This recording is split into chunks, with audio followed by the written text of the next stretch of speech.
The message arrived at 7:47 p.m., right when I was supposed to be cutting into anniversary cake with my wife. Instead, I sat alone in our kitchen, staring at Kalia's words glowing on my phone screen. "We're at Romano's across town. Thanks for the romantic evening, honey." My name is Rylan Ventor, and I'm an IT consultant who fixes rich people's computer problems for a living. Not glamorous, but it pays the bills and taught me something valuable. People leave digital trails everywhere, especially cheating wives who think they're smarter than their husbands. The house felt hollow around me. Kalia had left 3 hours ago, claiming she needed to pick up documents from the office. Our 10th wedding anniversary dinner reservation sat abandoned while she played games. But here's the thing about being married to a lawyer. They teach you to collect evidence. I opened my laptop and pulled up the security footage from our home system. There was Kalia at 4:30 p.m. loading an overnight bag into her BMW. She'd spent an hour getting ready, wearing the black dress I bought her for Christmas. For document pickup. My phone buzzed again. Another text from her. "Don't wait up. Client emergency." I laughed out loud in the empty kitchen. Client emergency. Right. 3 weeks ago, I'd installed tracking software on our shared tablet after noticing Kalia's sudden interest in working late. The app showed her current location. The Grand Hotel downtown. Not Romano's restaurant, not her law office. The Grand Hotel, where rooms start at $300 a night. I grabbed my jacket and car keys. Time to see what kind of client emergency required lingerie and champagne. The rain hammered my windshield as I drove through the city's industrial district. Broken streetlights cast everything in amber shadows. This part of town reminded me why I'd joined the army right after high school, to escape places like this. 20 years later, I was back, married to someone who thought I wasn't worth basic honesty. The Grand Hotel's parking garage was nearly empty. I spotted Kalia's BMW on the 3rd level, parked next to a silver Mercedes with vanity plates reading D Lane 1. Derek Lane. Of course. Derek Lane owned half the commercial real estate in the city. He was also Kalia's ex-boyfriend from law school, the one she claimed to barely remember whenever his name came up. Apparently, her memory had improved. I parked across the aisle and waited. Through the rain-streaked concrete barriers, I could see the hotel's restaurant, empty tables, bored waitstaff, definitely not the romantic anniversary spot Kalia had described in her text. My phone rang. Kalia's name appeared on the screen. "Hey, honey," I answered, keeping my voice neutral. "Rylan, I'm so sorry about tonight. This client situation is a nightmare. I might be here until midnight." "That's rough. Which client?" A pause. "The Morrison case. You know how demanding they are." I smiled in the dark. The Morrison case had settled 2 months ago. I knew because Kalia had celebrated with expensive wine and talked about it for weeks. "Want me to bring you dinner? You must be starving." No. The office ordered pizza. I'll grab something when I get home." "Okay. Love you." "Love you too." She hung up. I sat in the parking garage listening to rain echo off concrete and felt something shift inside me. Not anger, exactly, more like clarity.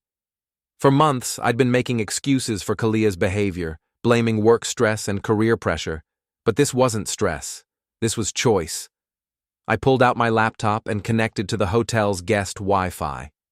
Time to do what I do best, dig through digital information until I found what I needed. The hotel's reservation system wasn't exactly Fort Knox. Basic password protection, outdated security protocols. Within 20 minutes, I'd accessed their booking records. Room 1247, registered to Derek Lane, check-in today, check-out tomorrow. 2 guests. I screenshotted everything, then backed out of their system without leaving traces. The Army had taught me more than just fixing computers. My phone buzzed with a text from Rico, my boxing coach. "You coming to the gym tomorrow? Haven't seen you in a week." I typed back, "Definitely. Might need to hit the heavy bag extra hard." "Everything okay?" "Getting better." Before we dive deeper into this story, I have one small request. Please subscribe, drop a like, comment, and hit that hype button to boost this channel so more people can discover these incredible Reddit stories. And it was. For the first time in months, I felt like myself again. Not the apologetic husband who tiptoed around Kalia's moods, but the guy who'd survived 3 tours overseas and built a successful business from nothing. I started my car and drove home through the rain. The house still felt empty, but now it felt like mine again, too. In my home office, I opened a new folder on my computer and labeled it Anniversary Gift. Inside, I uploaded the hotel screenshots, the tracking data from our tablet, and photos of the parking garage showing both cars together. Then I opened Kalia's laptop. She'd left it on the kitchen counter, probably in her rush to meet Derek. Her email was still logged in, and her text messages synced automatically to the desktop app. The conversation thread with Derek went back 6 months. Dinner plans, inside jokes, and increasingly intimate messages. The most recent exchange made my stomach clench. Derek, can't wait for tonight, it's been too long. Kalia, I know, I told Rylan I had to work, he actually believed it. Derek, poor guy. Still think you should just leave him. Kalia, not yet. I need to secure some things first. I leaned back in my chair and stared at the screen. Secure some things first. She wasn't just having an affair. She was planning an exit strategy, probably trying to hide assets, gather ammunition for a divorce that would leave me with nothing. Well, 2 could play that game. I spent the next hour documenting everything.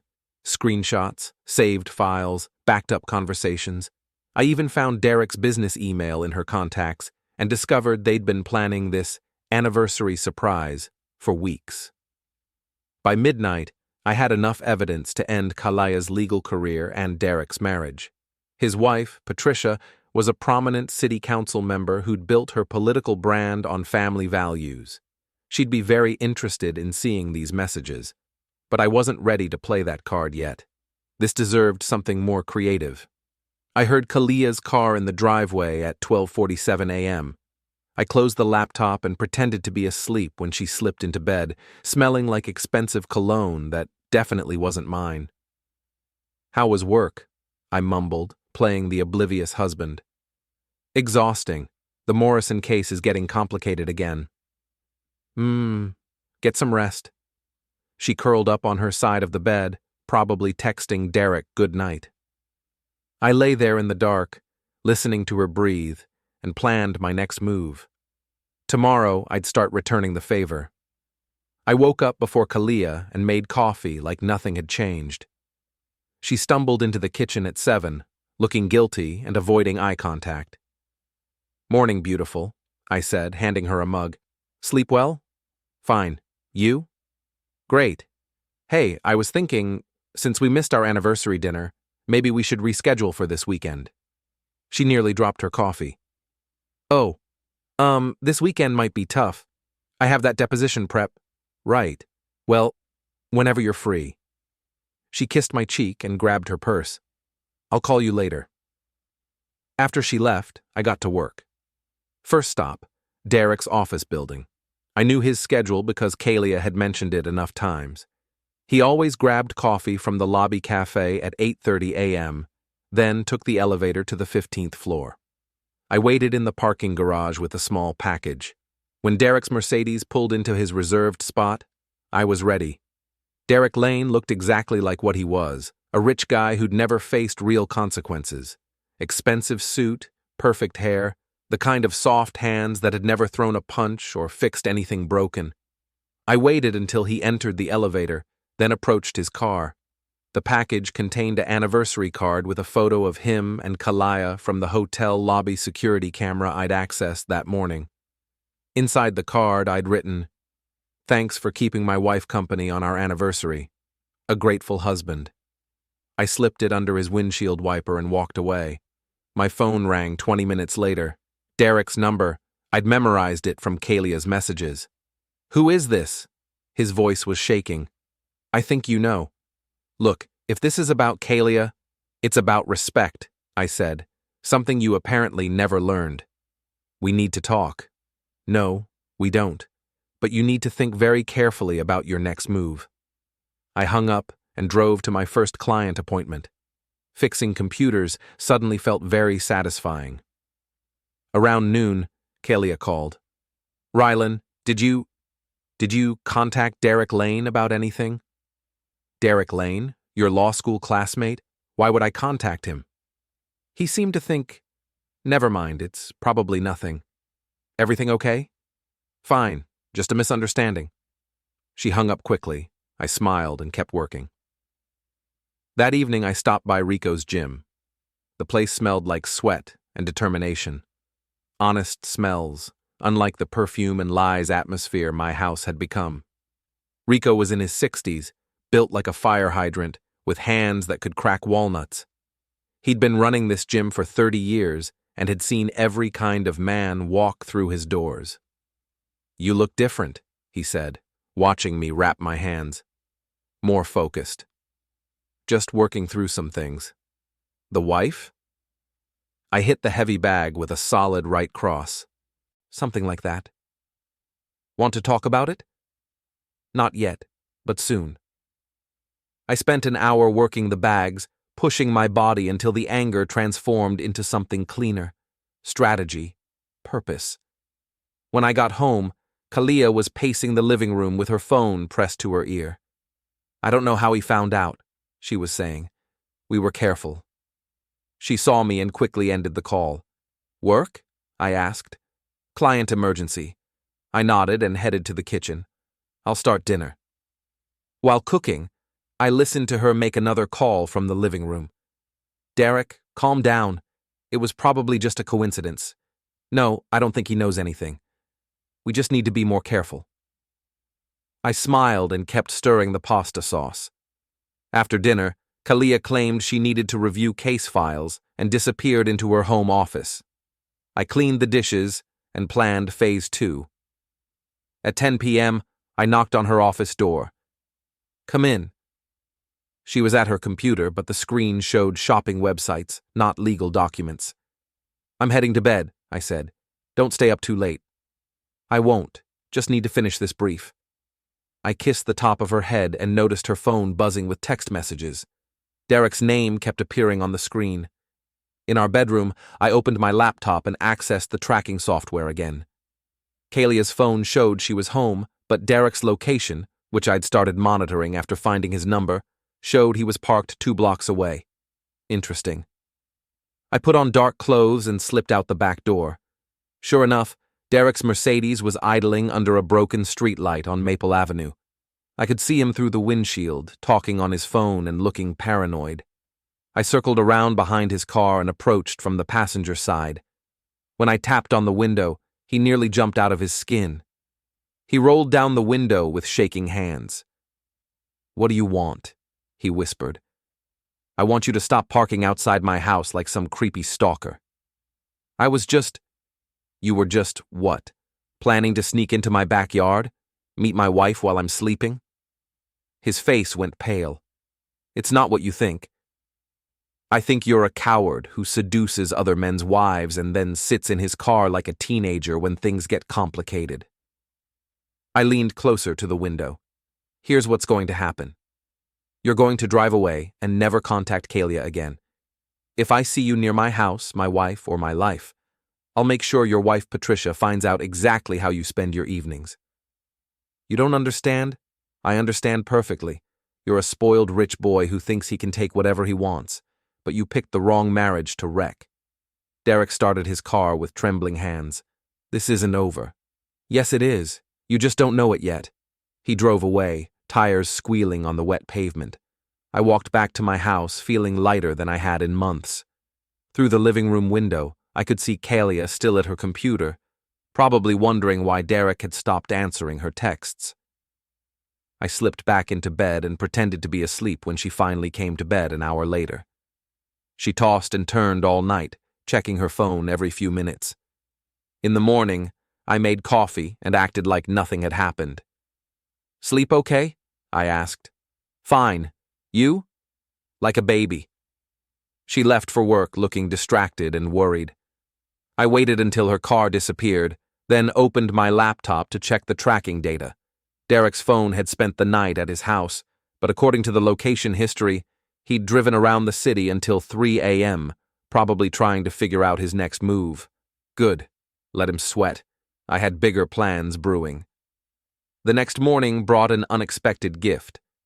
Kalia had forgotten her laptop again, and this time she'd left her email open to a conversation that made my coffee taste bitter. The thread was between Kalia and her cousin Candace, who I'd always liked despite her family connection. Candace worked as a paralegal at a different firm and had always seemed more genuine than Kalia's usual crowd. But this email chain revealed something interesting. Candace: "Are you sure about this plan? Rylan seems like a good guy." Kalia: "He's holding me back. I need someone who can match my ambitions." Candace: "Derek is married. This could explode in your face." Kalia: "Patricia Lane is a political liability anyway. Derek wants out of that marriage as much as I want out of mine. We're just helping each other." Candace: "What about the money? Rylan built that business himself."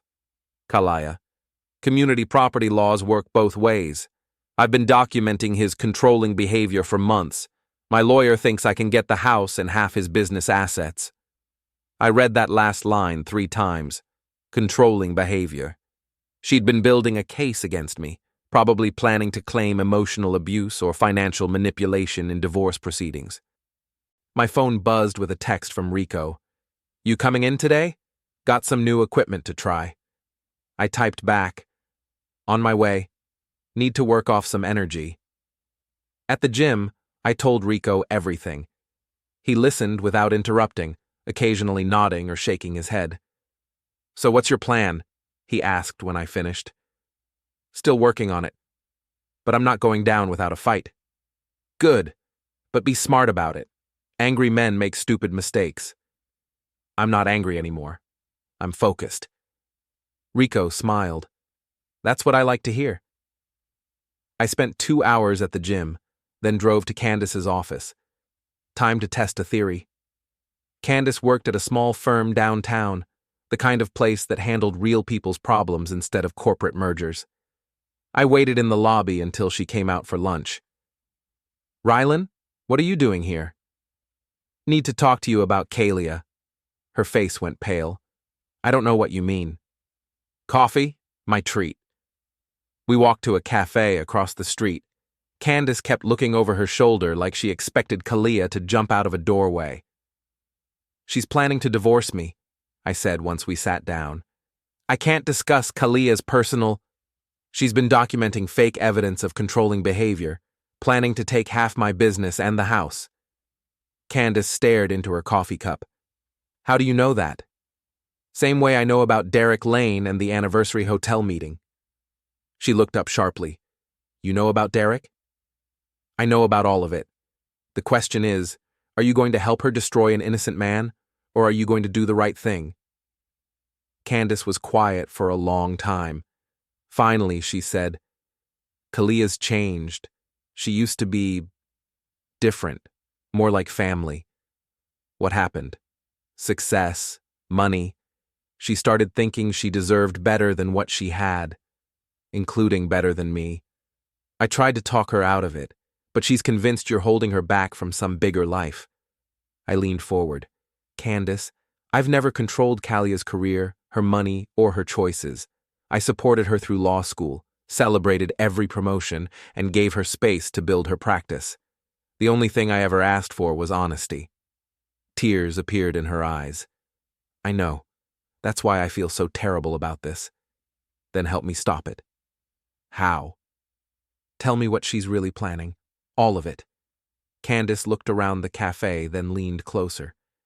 "She's been saving money in a separate account, planning to file for divorce right after she makes partner at the firm. She thinks if she can prove you were controlling, she can get spousal support on top of the asset split." "And Derek?" "He's promised to leave Patricia once the divorce is final. They're planning to move to California together, start fresh." I felt something cold settle in my chest. not anger, calculation. There's more, Candace continued. She's been copying files from your business computer.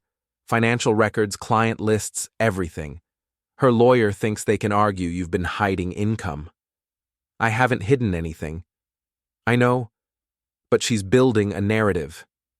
I reached across the table and took Candace's hand. I need your help. I can't testify against family.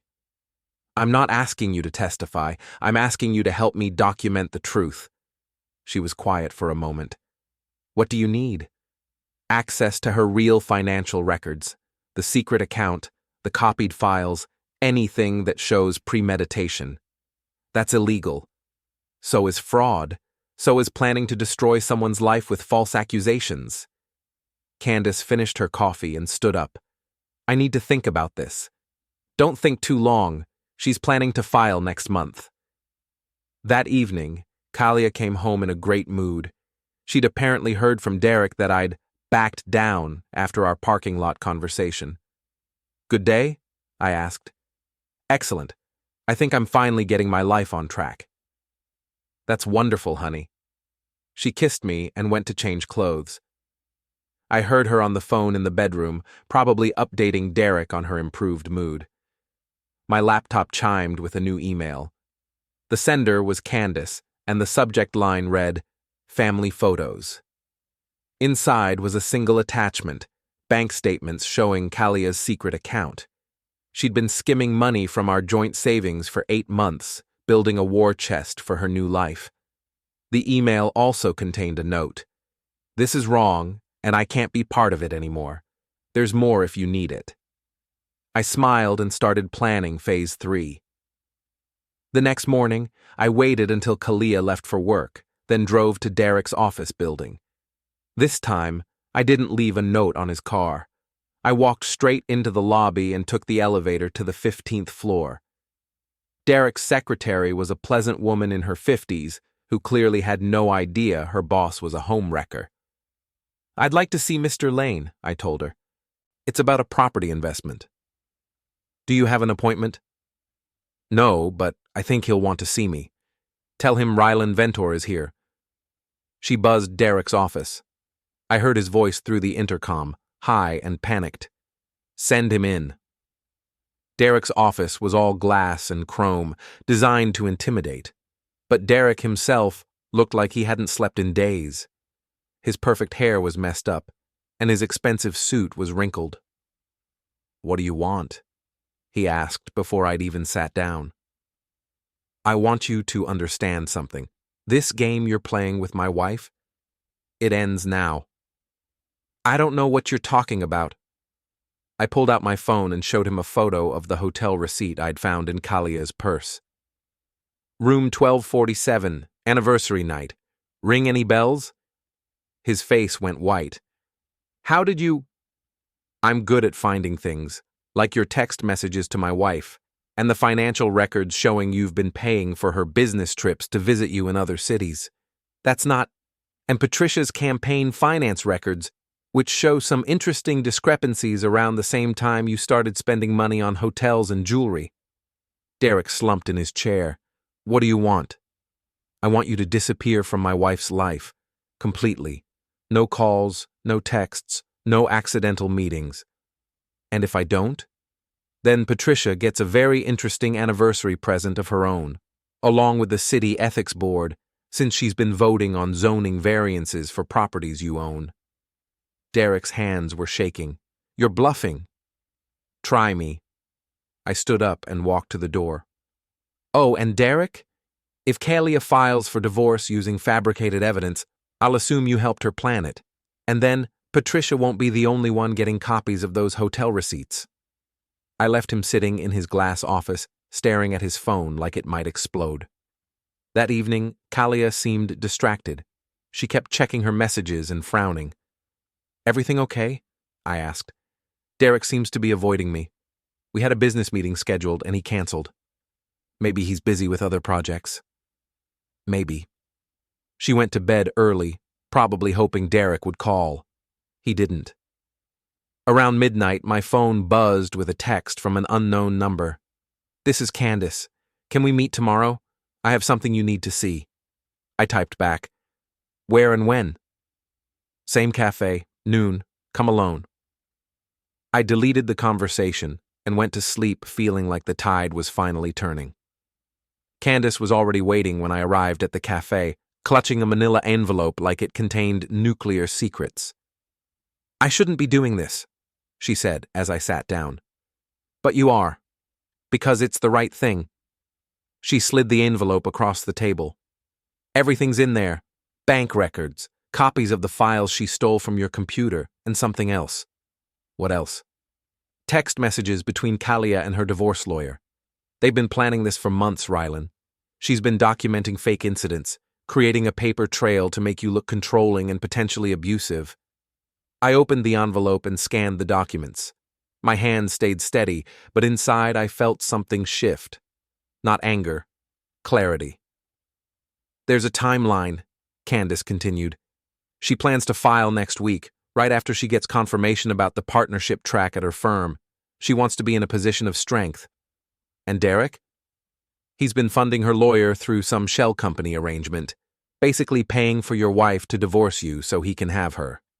I looked up from the papers. Why are you helping me? Because I grew up with Kalia. I know who she used to be before she decided she deserved more than she had. And because... She paused. Because you've always been kind to me. At family gatherings, holidays, you treated me like I mattered. Kalia treats me like free legal help. What will you do when this comes out? Probably find a new job. Definitely find a new family to spend holidays with. I reached across and squeezed her hand. Thank you. Don't thank me yet. There's one more thing. She pulled out her phone and showed me a text conversation. This is from yesterday. Kalia asked me to be a witness in the divorce proceedings. She wants me to testify that I've seen you being controlling and emotionally manipulative. Have you? Never, not once. But she's convinced I'll lie for family loyalty. I studied Candace's face. Will you? No, but I'm not going to volunteer to testify against her either. I'll just disappear when the time comes. Fair enough. I spent the afternoon reviewing everything Candace had given me. The scope of Kalia's deception was breathtaking. She'd been planning this divorce since before her affair with Derek started. The affair was just the final piece of her exit strategy. But now I had evidence of her real intentions: financial fraud, theft of business records, conspiracy with Derek to fund false accusations. Enough to not only defend myself, but to destroy her legal career. The question was how to use it. That evening, Kalia announced she'd be working late again. Another client emergency? I asked. Deposition prep. Might be very late. I'll leave dinner in the fridge. After she left, I checked the tracking software. She was at Derek's house. Apparently they were back to meeting in person, probably planning their next move. I drove to Rico's gym and found him closing up for the night. You look like a man with a plan, he said. I am. Want to hear it? We sat in his office while I laid out everything I'd discovered. Rico listened without interrupting, occasionally nodding. So, what's the end game? He asked when I finished. I'm going to give them exactly what they want. Which is? A confrontation, but on my terms, with my evidence, and with witnesses who matter. Rico smiled. I like it. Need any help? Maybe. Depends how brave Derek turns out to be when he's cornered. The next morning, I put my plan into motion. First, I called Kalia's law firm and asked to speak with her senior partner, Margaret Walsh. Mrs. Walsh, this is Rylan Ventor, Kalia's husband. I need to schedule a meeting with you about a sensitive matter involving your firm. What kind of matter? The kind that could affect Kalia's partnership prospects and potentially expose the firm to liability. There was a long pause. Can you be here at 2 p.m. today? I'll be there. Next, I called Patricia Lane's campaign office and left a message requesting a meeting about irregularities in city zoning decisions that might interest the ethics board. Then I sent Derek a text. We need to finish our conversation. Meet me at the Riverside Warehouse on Industrial Avenue tonight at 8 p.m. Come alone. Finally, I called Candace. It's happening tonight. Are you ready? As ready as I'll ever be. Bring the originals of everything you showed me. And Candace? Thank you. Don't thank me until we see how this ends. The meeting with Margaret Walsh went exactly as I'd hoped. She was a sharp woman in her 60s who'd built her practice on reputation and integrity. When I showed her evidence of Kalia's planned fraud and theft, her face went stone cold. These are serious accusations, Mr. Ventor. They're serious crimes, Mrs. Walsh. Theft of proprietary business information, conspiracy to commit fraud, and planning to use falsified evidence in legal proceedings. What do you want from me? I want you to be present tonight when I confront my wife and her accomplice, as a witness and as someone who can speak to the professional consequences of her actions. Margaret studied the documents again. Where and when? I gave her the address of the Riverside Warehouse. 8 p.m. And Mrs. Walsh, you might want to bring a colleague. This is going to get complicated. That afternoon, I received confirmation that Patricia Lane would also be attending, along with a representative from the City Ethics Board. By 7 p.m., everything was in place. I'd rented the warehouse for the evening, set up chairs in a circle, and installed recording equipment. Not for legal purposes. Anything recorded without consent wouldn't be admissible in court. But for psychological impact. At 7:45, I sent Kalia a text. Emergency at the warehouse. Derek's been hurt. Come alone and don't call anyone. At 7:50, I sent Derek a text. Kalia's in trouble. Meet at the warehouse. Urgent. Then I waited. Derek arrived first, looking panicked and confused. He found me sitting calmly in the center of the warehouse space, surrounded by empty chairs. Where's Kalia? What happened? Nothing happened yet. Have a seat. What is this? This is the conversation we should have had months ago. Derek looked around the warehouse, finally noticing the recording equipment and the circle of chairs. You're insane. I'm thorough. There's a difference. Kalia arrived 10 minutes later, rushing through the door in her business suit and heels. Rylan? Derek? What's going on? Your text said Derek was hurt. I lied. Sit down. She looked between Derek and me, finally understanding this wasn't an emergency. I'm leaving. No, you're not. Because in about 5 minutes, this warehouse is going to fill up with people you really don't want to upset. People like your senior partner, Derek's wife, and a representative from the City Ethics Board. Kalia went pale. You can't prove anything. I pulled out the manila envelope Candace had given me. Actually, I can prove everything. Derek started backing toward the door. I'm not staying for this. Yes, you are. Because if you leave now, Patricia gets these photos tonight instead of hearing the truth from you. I showed him a picture of him and Kalia entering the hotel together. His shoulders sagged. Sit down, Derek. Both of you. They sat in the chairs across from me, looking like defendants waiting for sentencing. Here's what's going to happen, I said. You're going to tell the truth. All of it. To everyone who walks through that door. And then you're going to face the consequences like adults instead of sneaking around like teenagers. And if we don't? Kalia asked. Then I release everything to the State Bar Association, the Ethics Board, and every local news outlet. Your legal career ends, Derek's business gets investigated, and Patricia's political future gets destroyed by association. The warehouse door opened, and Margaret Walsh walked in, followed by Patricia Lane and a man in a suit who introduced himself as Ethics Board Investigator James Morrison. Kalia looked like she might faint. Derek was staring at his wife with the expression of a man watching his life collapse. Thank you all for coming, I said. I think it's time my wife and her partner explained what they've been planning. Patricia Lane looked between her husband and Kalia with growing understanding. Derek, what is this about? I handed her the hotel photos. I think your husband has something to tell you. The next hour was the most satisfying of my life. Derek cracked first.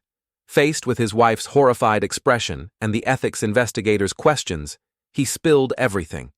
The affair, the financial arrangements, his payments to Kalia's lawyer, even his plans to leave Patricia after the divorce was finalized. Kalia tried to maintain her composure, but when Margaret Walsh started reading from the stolen business files, her facade crumbled. "These documents were taken from my husband's computer without permission," she finally admitted. "But I was gathering evidence of financial irregularities." "What irregularities?" Margaret asked. He was hiding income from me." I pulled out my laptop and projected my business financial records onto the warehouse wall. Every transaction, every client payment, every business expense for the past 3 years. All documented, all reported, all legitimate. The ethics investigator studied the documents. "Mrs. Ventor, these records show no evidence of hidden income or financial manipulation." "Then why were you stealing them?" I asked. Kalia's lawyer training kicked in. "I don't have to answer that." "Actually, you do," Margaret said. "Because if you were planning to use falsified evidence in divorce proceedings, that's grounds for disbarment."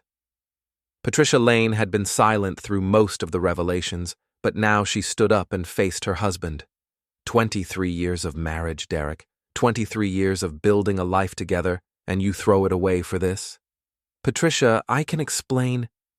"Explain what? That you've been funding your girlfriend's divorce while lying to my face every night?" She turned to the ethics investigator. "Mr. Morrison, I want a full investigation into every city contract and zoning decision Derek has benefited from during my time in office." "That's already begun, Mrs. Lane." Derek looked like he'd been punched. "Patricia, please, don't. Just don't." She walked out of the warehouse without looking back. Margaret Walsh was studying the timeline Candace had provided. "Mrs. Ventor, this shows premeditation going back almost a year.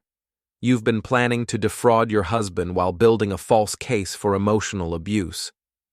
"I was protecting myself." "From what?" Kalia gestured at me. "From him, from his controlling behavior." "Such as?" He monitors my activities, tracks my location." I pulled out our phone records. "I installed tracking software 3 weeks ago, after I discovered the affair. Before that, I never monitored anything. He isolates me from my friends." "Name one friend I've isolated you from." Kalia was silent. Margaret closed her folder. "Mrs. Ventor, you'll be receiving a call from our HR department tomorrow morning. I suggest you bring a lawyer, a different lawyer. You can't fire me for my personal life. I can fire you for theft, fraud, and planning to use fabricated evidence in legal proceedings, which is exactly what I'm doing." After Margaret left, Derek made one last attempt to salvage something from the wreckage. "Kalia, we can still make this work. We'll move to California like we planned." "With what money?" she snapped. "You just lost your business, and I'm about to lose my career. We'll figure something out." She looked at him with contempt. "You're pathetic. You couldn't even handle one conversation with my husband without falling apart. I was protecting you. You were protecting yourself, just like you always do." She gathered her purse and walked toward the door. At the threshold, she turned back to me. "This isn't over, Rylan." "Yes, it is, because tomorrow morning I'm filing for divorce. And unlike your plan, my evidence is real." After they left, I sat alone in the warehouse for a while, listening to the rain on the metal roof. My phone buzzed with a text from Candace. "How did it go?" I typed back, "It's over. Thank you." What happens now? Now I rebuild, without the lies. The divorce proceedings took 3 months. With the evidence I'd gathered, Kalia had no choice but to accept a settlement that left her with minimal assets and no spousal support. Her lawyer, a different one since her original attorney withdrew when the conspiracy came to light, advised her to take the deal rather than face potential criminal charges. Derek's real estate empire collapsed under ethics investigations and Patricia's very public divorce. He moved to Florida and took a job selling insurance. Patricia kept her city council seat and became a vocal advocate for political transparency. Kalia found work at a small firm handling traffic violations and minor civil disputes. We haven't spoken since the final divorce hearing. I kept the house, the business, and my dignity. More importantly, I kept the lesson.